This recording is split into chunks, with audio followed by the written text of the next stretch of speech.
ഇറാനിൽ നടന്നുകൊണ്ടിരിക്കുന്ന സംഭവം ലോകമാകമാനം വളരെയധികം ശ്രദ്ധിച്ചു കൊണ്ടിരിക്കുകയാണ്, പ്രത്യേകിച്ച് ഇസ്ലാമിക ലോകം. എന്താണ് ഏറ്റവും ലേറ്റസ്റ്റ് ആയിട്ടുള്ള റിപ്പോർട്ട് വരുന്നത്? മനസ്സിലാക്കുക, ഇറാനിൽ ഏകദേശം 10 ലക്ഷത്തിലധികം പേര് ക്രിസ്ത്യാനികളായിട്ട് മതപരിവർത്തനം ചെയ്തു. ഞെട്ടിക്കുന്ന കണക്കാണ് ഇത്. ഇസ്ലാമിക ലോകത്തെ അല്ല, ലോകം മുഴുവൻ ഞെട്ടിയിരിക്കുകയാണ്.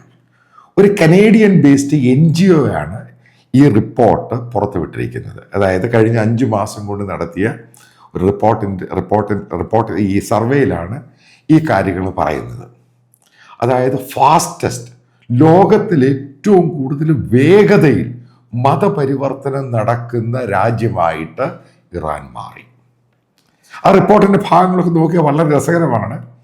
അതായത് മാസ അമീനിയുടെ ഇഷ്യൂ, ഹിജാബിൻ്റെ ഇഷ്യൂ, അതിനുശേഷം ഇറാനിൽ വലിയ മാറ്റമാണ് ഉണ്ടായത്.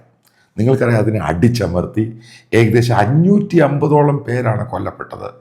ഏകദേശം 10,000-ലധികം പേര് ജയിലിൽ പോയി. ജയിൽ ഇതുകൊണ്ടങ്ങ് നിറഞ്ഞു. അതോടുകൂടി പ്രശ്നം അവരുടെ കൈവിട്ടങ്ങ് പോയി. ഇത് സിറ്റിയിൽ നിന്നാണ് തുടങ്ങിയത്. പിന്നീട് അവരുടെ ഓരോ ഗ്രാമങ്ങളിലോട്ടും ഗ്രാമാന്തരങ്ങളിലോട്ടും ഈ ഇഷ്യൂ കയറി കടന്നു പിടിച്ചു വല്ലാത്ത രീതിയിൽ. അപ്പം നേരത്തെ മനസ്സിലാക്കുക, എങ്ങനെയാണ് കാനഡയിൽ ക്രിസ്ത്യാനിറ്റി ഉണ്ടായത്, അതായത് ഇവാഞ്ചലിക്കൽ ക്രിസ്ത്യൻ ഉണ്ടായത്. അതായത് ഇസ്ലാമിക റവല്യൂഷന് ശേഷം അവിടെ നിന്നും പോയ വലിയൊരു വിഭാഗം ആൾക്കാർ ലോകത്തിൻ്റെ വിവിധ ഭാഗങ്ങളിലോട്ട് പോയി. അതായത് നിങ്ങൾക്കറിയാം ഇസ്ലാമിക റവല്യൂഷൻ എന്താണ് അവിടെ ഉണ്ടായത്. ഈ പോയവർ കൺവേർട്ടായി ലോകത്ത് പല ഭാഗങ്ങളിൽ പോയിട്ട്. പക്ഷെ അവരുടെ ബന്ധുക്കളൊക്കെ ഇറാനിലുണ്ടായിരുന്നു.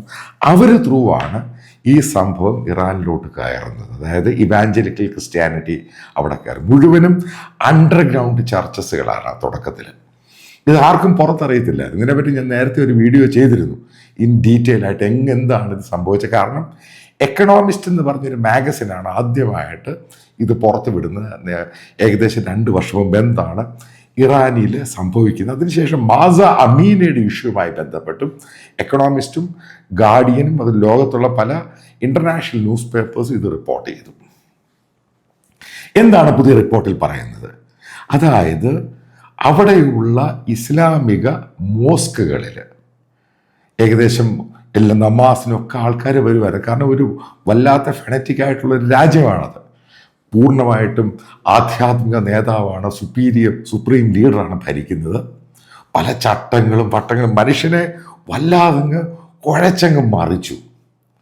അവിടെ പള്ളികളിൽ പോകാൻ ആളുകളില്ല. അതായത് ഷിയ പള്ളികളിൽ അവിടെ പ്രാർത്ഥിക്കാൻ പോകാൻ വെള്ളിയാഴ്ചയാണെങ്കിലും ഒരു ദിവസവും പല പള്ളികളും പൂട്ടിയിട്ടു. ഇതാണ് അവിടെ ഉണ്ടായത്. കാരണം റിപ്പോർട്ടിനകത്ത് കറക്റ്റായിട്ട് എവിടൊക്കെയാണ് പള്ളികൾ പൂട്ടിയിട്ടത്. കാരണം ആ പള്ളിയുടെ അടുത്തുള്ള ആളുകൾ പോലും ആ പള്ളിയിൽ പോകുന്നില്ല. ഒന്നാം മനസ്സിൽ അവിടെ ഈ അൺഎംപ്ലോയ്മെൻറ്റ് കൂടി, സാമ്പത്തിക സ്ഥിതി വളരെ മോശം, ലോക രാജ്യങ്ങൾ മുഴുവൻ സാങ്ഷൻ ഇമ്പോസ് ചെയ്തു. പക്ഷെ ഉണ്ടായ സംഭവം ഡിജിറ്റൽ സംഭവം വളരെയധികം അകത്തോട്ടങ്ങ് പെനട്രേറ്റ് ചെയ്തു. അവിടെയാണ് തമാശകൾ സംഭവിച്ചത്. പിന്നീട് ഞാൻ നേരത്തെ ഒരു വീഡിയോയിൽ പറഞ്ഞിട്ടുണ്ട്, പല ആൾക്കാരെയും പിടിച്ച് ഈ കൺവേർട്ട് ചെയ്യുന്നതിൻ്റെ പേരിൽ അവർ പിടിച്ച് ജയിലിലിട്ടു പല ആൾക്കാരെയും. അപ്പം ജയിലിൽ നിന്ന് കുറച്ച് ആൾക്കാർ, പഴയ തടവുകാർ പുറത്തിറങ്ങുമ്പോൾ അവർ ക്രിസ്ത്യാനികളായിട്ട് വരാൻ തുടങ്ങി. അവിടെയാണ് ഇവർ പെട്ടുപോയത്. അതിനുശേഷം ഒരു പ്രത്യേക ജയിലുണ്ടാക്കി. പക്ഷെ പുതിയ ഭരണാധികാരി മസൂദ് പെഷഷ്കാൻ അദ്ദേഹം ചെയ്തിരിക്കുന്നത് ഹിജാബ് എന്ന് പറയുന്നത് നിർബന്ധമല്ലാതാക്കി. നിങ്ങൾക്കറിയാം, ഇസ്രായേൽ അവിടെ ബോംബ് ചെയ്ത ശേഷം ആ ടെഹ്റാൻ യൂണിവേഴ്സിറ്റിയിലെ പെൺകുട്ടി അണ്ടർ ഗാർമെൻറ്റ്സ് ഇട്ട് യൂണിവേഴ്സിറ്റി ക്യാമ്പസിൽ കൂടെ പോയി വലിയ വാർത്തയായിരുന്നു. വലിയ നടപടിയൊന്നും എടുക്കും. കാരണം അദ്ദേഹം ഒരു പുരോഗമനവാദിയാണ്, അദ്ദേഹം ഒരു പ്രാക്ടീസ്ഡ് ഡോക്ടർ കൂടിയാണ്. ഇപ്പോഴത്തെ അവിടുത്തെ പ്രസിഡന്റ് ഇബ്രാഹിം റൈസി എന്ന് പറഞ്ഞാൽ അത് ക്രൂരനായിരുന്നു. അയാൾ തട്ടിപ്പോയി. അപ്പം പുതിയ മാറ്റങ്ങളാണ് മുഴുവൻ ഇറാനിലുണ്ടാകുന്നത്. അവിടെ പള്ളികളിൽ ആൾ പോകുന്നില്ല. ഏറ്റവും പ്രധാനപ്പെട്ട റിപ്പോർട്ട് ചെയ്യുന്നത്, അവിടെയുള്ള മത പോലീസിനോട് പറഞ്ഞു അവരിനി ഒരു കാര്യത്തിൽ ഇടപെടണ്ട. ഞാൻ നേരത്തെ പറഞ്ഞിരുന്നു, നിങ്ങൾക്ക് പഴയ വീഡിയോയിൽ പറഞ്ഞിരുന്നു, ഈ അലി ഖമേനിയുടെ അദ്ദേഹത്തിൻ്റെ കൂടെ ആൾക്കാരെ ഉള്ളവരെ മുഴുവൻ വീട്ടു തടങ്കലിലാക്കി. അവരൊരു കാര്യം, ഒരു പ്രസ്താവന ഇനിയും ചെയ്യാൻ പാടില്ല. കാരണം ലോകം മുഴുവൻ ഇവനെ കൊല്ലാൻ വേണ്ടി നിൽക്കുകയാണ് ഇറാനെ. അതുകൊണ്ട് അവരൊരു രീതിയിൽ അപ്പോൾ അവരുടെ ഒരു ഫോറിൻ അഫയേഴ്സ് മിനിസ്റ്റർ പുതിയതായിട്ട് വന്നയാൾ അദ്ദേഹം പറയുന്നുണ്ട്, അവരിനി ന്യൂക്ലിയർ ടെസ്റ്റിനോ ഇത് പോകാനുള്ള താല്പര്യമില്ല, അവരുടെ മേലിലുള്ള ഇമ്പോസ് ചെയ്തിരിക്കുന്ന സാങ്ഷൻ പിൻവലിക്കണം. കാരണം ആ രാജ്യത്തിന് പൂർണ്ണമായിട്ടും പിടികിട്ടി ഇനിയും മുന്നോട്ട് പോകാൻ പറ്റില്ല. ഇതാണ് ലോകത്തെ തന്നെ ഞെട്ടിക്കുന്നൊരു വാർത്തയാണ് വന്നിരിക്കുന്നത്. പ്രത്യേകിച്ച് ഇസ്ലാമിക ലോകം അവർ തന്നെ ഭയത്തോടു കൂടിയാണ് നോക്കിയിരിക്കുന്നത്. എങ്ങനെയാണ് ലോകത്തെ ഏറ്റവും ശക്തമായി ഇസ്ലാമിക ഷിയാവൽക്കരണം നടന്ന രാജ്യമാണ് ഇറാൻ. അതാണ് ഇസ്ലാമിക കൾച്ചറൽ റെവല്യൂഷൻ എന്ന് അവർ തന്നെ വിളിക്കുന്ന സംഭവം. അതിന് കാരണം മുഴുവനും മറ്റേ ഇരുമ്പ് കൊണ്ടുള്ള മറയാണ്, അതിനെയാണ് ബ്രേക്ക് ചെയ്തിരിക്കുന്നത്. ഇപ്പോൾ കഴിഞ്ഞിടയ്ക്ക് കുറച്ച് വീഡിയോകളൊക്കെ പുറത്തു വരാൻ തുടങ്ങി. ടെഹ്റാൻ സിറ്റിയിലും മോളിൽ കൂടെയൊക്കെ സ്ത്രീകൾ അവർക്ക് ഇഷ്ടമുള്ള വസ്ത്രം ഇട്ട് മുന്നോട്ട് പോകാൻ തുടങ്ങി. അതായത് ഗവൺമെൻറ് ആ പറയുന്ന സ്ട്രിക്റ്റ് ആയിട്ടുള്ള പരിപാടികളൊക്കെ അങ്ങ് മാറ്റി. അതുമല്ല, ഗവൺമെൻറ് മറ്റൊരു കാര്യം തീരുമാനമെടുത്തു. ഈ അണ്ടർഗ്രൗണ്ട് ചർച്ചിലുള്ളവരോട് അണ്ടർഗ്രൗണ്ടിൽ ചർച്ചിൽ പോകണം, നിങ്ങൾ പരസ്യമായിട്ട് ചർച്ചിൽ പോയിക്കും, അതും തീരുമാനമെടുത്തു. അത് കാരണം അത് പിടിച്ചു നിൽക്കാൻ പറ്റുന്നില്ല. ഈ റിപ്പോർട്ടിൽ അവസാനം പറയുന്നത്, ഈ പോക്ക് പോവുകയാണെങ്കിൽ ഇറാനിൽ വരാനുള്ള 10 വർഷത്തിനുള്ളിൽ ഇറാൻ ഏകദേശം 50 മുതൽ 60% ഇവാഞ്ചലിക്കൽ ക്രിസ്ത്യൻസ് ആയിട്ട് മാറും. ഇതാണ് റിപ്പോർട്ടിൻ്റെ അവസാനം. ഈ റിപ്പോർട്ട് വളരെ ക്രെഡിബിൾ റിപ്പോർട്ടാണ്. കാരണം ഇതിനകത്ത് കിട്ടിയിരിക്കുന്ന ഓരോ സാമ്പിൾസ് വെച്ച് അവർ പറഞ്ഞിരിക്കുന്നു, ഓരോ ഭാഗത്തും എങ്ങനെ പലരുടെയും പേര് കൊടുത്തിട്ടില്ല. അപ്പോൾ അതിനകത്ത് പറയുന്നത് പല ഇസ്ലാമിക് റവല്യൂഷണറി ഗാർഡ്സ്, അതായത് അവിടുത്തെ പട്ടാളം, അതിൻ്റെ സീനിയറായിട്ടുള്ള കമാൻഡേഴ്സും ജനറൽസും അവരുടെ കുടുംബങ്ങൾ ക്രിസ്ത്യൻസ് ആയിട്ട് കൺവേർട്ടായി. അതുപോലെ ന്യൂ ജനറേഷൻ്റെ അകത്ത്, അതായത് അവിടെ കോളേജുകളിലും സ്കൂളുകളിലും പഠിക്കുന്ന കുട്ടികൾ, അവരുടെ അകത്തുണ്ടാകിയ മാറ്റമാണ് ഭയങ്കരം. അവർ ഹിജാബ് എന്ന് പറഞ്ഞ് അത് വലിയ പ്രക്ഷോഭമായിരുന്നു. പക്ഷേ കേരളത്തിലെ മീഡിയ ഒന്നും ഇത് റിപ്പോർട്ട് ചെയ്തിട്ടേ ഇല്ല. ഇത് ഗ്ലോബൽ മീഡിയയിൽ വന്ന് ഈ സർവേയും റിപ്പോർട്ടുമായിട്ട് നോക്കുകയാണെങ്കിൽ ഇതുണ്ടാകാൻ പോകുന്ന മാറ്റം, ഇറാനിലുണ്ടായ ഈ മാറ്റം മറ്റുള്ള ഇസ്ലാമിക രാജ്യങ്ങളിലും ഉണ്ടാകാൻ പോവുകയാണ്.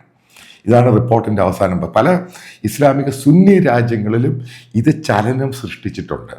അതേപോലെ ഷിയ ഭൂരിഭാഗമുള്ള പല പ്രദേശങ്ങളിലും, ഇപ്പോൾ ഇറാഖിലും അവിടെയും ഇത് മാറ്റമുണ്ടായി. കാരണം ഇതൊരു ചെറിയ ഒരു പൊട്ടിയങ്ങ് പുറപ്പെട്ടതാണ്.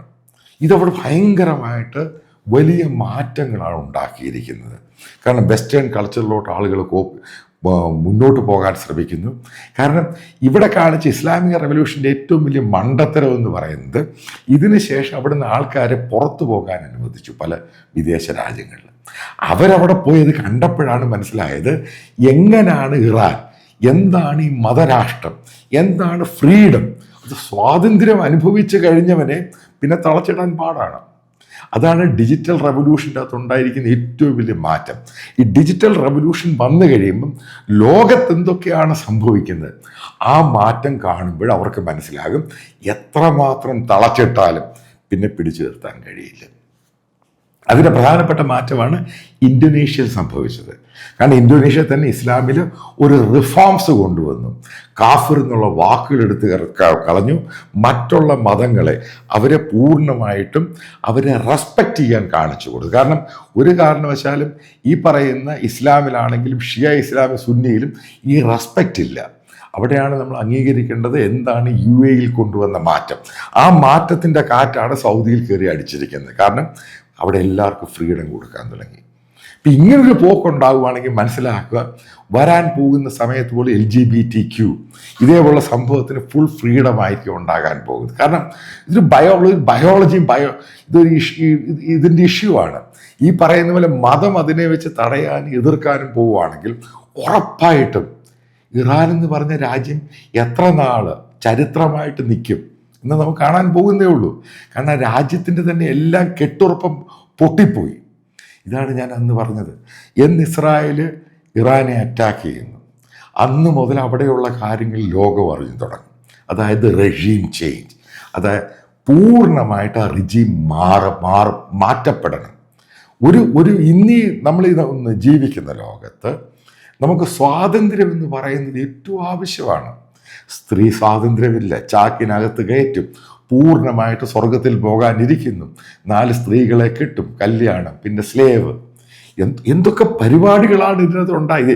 എനിക്കറിയത്തില്ല ഇസ്ലാമിൽ ഇത് പറയുന്നുണ്ടോ, ഇത് ഇൻ്റർപ്രറ്റേറ്റ് ചെയ്തതാണ്. പക്ഷേ ഞാനിത് വായിച്ച് നോക്കിയെടുത്തൊക്കെ ഇതൊക്കെ ഉണ്ട്.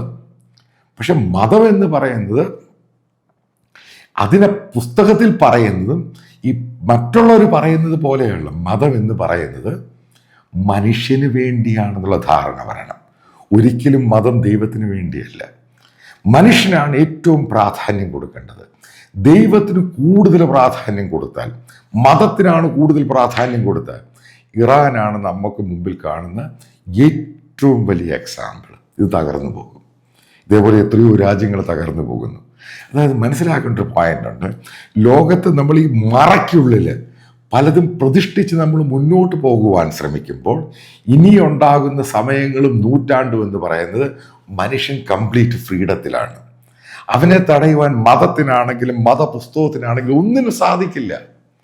ഇതാണ് ഇതിൻ്റെ ഏറ്റവും വലിയ സന്ദേശം ഇറാനിൽ തരുന്നത്. അല്ലെങ്കിൽ ഇറാൻ എന്ന് പറഞ്ഞ രാജ്യത്ത് 10 ലക്ഷം, അതായത് 1 മില്യന് മുകളിലോട്ട് ക്രിസ്ത്യാനികൾ കഴിഞ്ഞ 10 വർഷത്തിനുള്ളിൽ ഉണ്ടായിട്ടുണ്ട് എങ്കിൽ അത് മതത്തിന് കൊടുക്കുന്ന ഏറ്റവും വലിയ സന്ദേശമാണ്. കാരണം മതമല്ല ഇവിടെ ആവശ്യം, മനുഷ്യനാണ് ആവശ്യം. ആ മനുഷ്യന് ഫ്രീഡം എവിടെയാണ്, അതിലാണ് അവൻ വിശ്വസിക്കുന്നത്. ഇതാണ് ഞാൻ നേരത്തെ ഒരു വീഡിയോയിൽ പറഞ്ഞിരുന്നത്. എന്താണ് വടക്കൻ മലബാറിൽ സ്ത്രീകളാണ് റവല്യൂഷൻ കൊണ്ടുവരാൻ പോകുന്നത്. അതോടുകൂടി ഉസ്താദിനെയൊക്കെ പോക്കിയിട്ട് ഓടിക്കുമാർ ഈ പെൺകുട്ടികൾ. കാരണം അത്ര കഴിവുള്ള പെൺകുട്ടികളാണ് വടക്കൻ മലബാറിൽ നിന്ന് ഇപ്പോൾ ഉണ്ടായി. കാരണം സോഷ്യൽ മീഡിയയിൽ ഇവരൊക്കെ ഓരോ പോസ്റ്റുകളും ഇവരെങ്ങനെയാണ് ചിന്തിക്കുന്നത് കാണുമ്പോൾ മനസ്സിലാകുന്ന സംഭവമാണ്. അതായത് ഇറാനിലുണ്ടായ സ്പാർക്ക് ഉറപ്പായിട്ട് ഇന്ത്യയിൽ ഉണ്ടാകുന്നത് കേരളത്തിലായിരിക്കും. ഇവന്മാരെയൊക്കെ ഈ ഉസ്താദന്മാരെയും കള്ളന്മാരെയൊക്കെ ഓടിച്ചിട്ടടിക്കും. അതായത് സ്റ്റേജിൽ കയറ്റുന്ന MD ഉസ്താദ്. മനസ്സിലാക്കുക, നിൻ്റെയൊക്കെ ദിവസങ്ങൾ മണിക്കൂറുകൾ മാത്രമേ ഉള്ളൂ. ഇതാണ് ഈ ലോകം തരുന്ന ഏറ്റവും വലിയ സന്ദേശം.